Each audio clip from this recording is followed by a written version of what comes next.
अब दूसरा hard money क्या है? व्यापार है। जो हम लोग कोई दुकान खोले हैं, कोई पान की दुकान खोले, कोई चाय की दुकान खोले, कोई छोटी सी दुकान खोले, कोई ब्रेड मक्खन बेच रहा, कोई कुछ कर रहा। पूंजी अपनी हमने लगाई दुकान में, दुकान हमने अपनी तैयार की या किराए की ली, वहां भी हमारा पसीना बहता है, जाड़ा गर्मी बरसात। शटर हमें ही गिराना है, शटर हमें ही उठाना है। सामान बिक नहीं रहा तो बैठे हुए हैं, सामान खराब हो गया, कोई प्रोडक्ट नहीं बिका, खराब हो गया, कंपनी जहां से आया वहां वापस नहीं हुआ, उसका नुकसान भी हो गया है।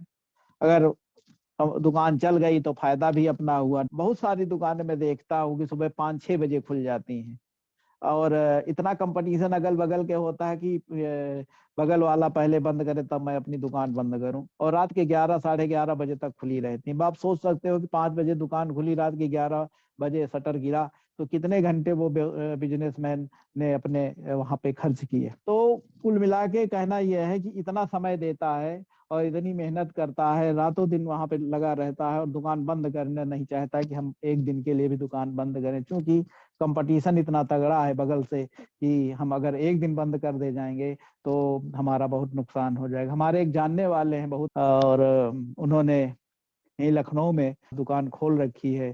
तो पहले कितना मिलनसार थे, आते जाते थे, लोगों से मिलते थे, लेकिन जब से दुकान खुली तब से उनका मिलना जुलना बंद हो गया, आना जाना बंद हो गया। नौकरी पे तो जो है ही पैसा कम है, लेकिन व्यापारी और ज्यादा संघर्ष में पड़े रहते हैं, हमें तो ऐसा लगता है। अब व्यापारी कैसे हार्ड मनी अपनी खर्च करते हैं? तो पहला ये तो वो सोच समझ के बहुत खर्च करते हैं। व्यापारी नौकरी पेशा भले उसके पास 100 रुपए है तो 50 रुपए खर्च कर दे, लेकिन व्यापारी को हमें ऐसा लगता है बहुत सोच समझ के ही खर्च करते हैं। भले करोड़ों का माल दुकान में भरा हो, लेकिन 10 लाख रुपया अगर निकालने की बात आ जाए किसी वजह से, तो आसानी से निकालना उनके लिए बहुत मुश्किल होता है। वो इसलिए क्योंकि स्टॉक कम होने का डर सताता रहता है। इकट्ठा 10 लाख चला जाएगा तो हमारा इतना माल हम नहीं ले पाएंगे, इतना फलाने को देना है, वो आएगा एजेंसी वाला, ये सब उसको देना, तो ये सारी दिमाग उनके चलता रहता, तो अचानक से इतना पैसा वो नहीं निकाल सकते।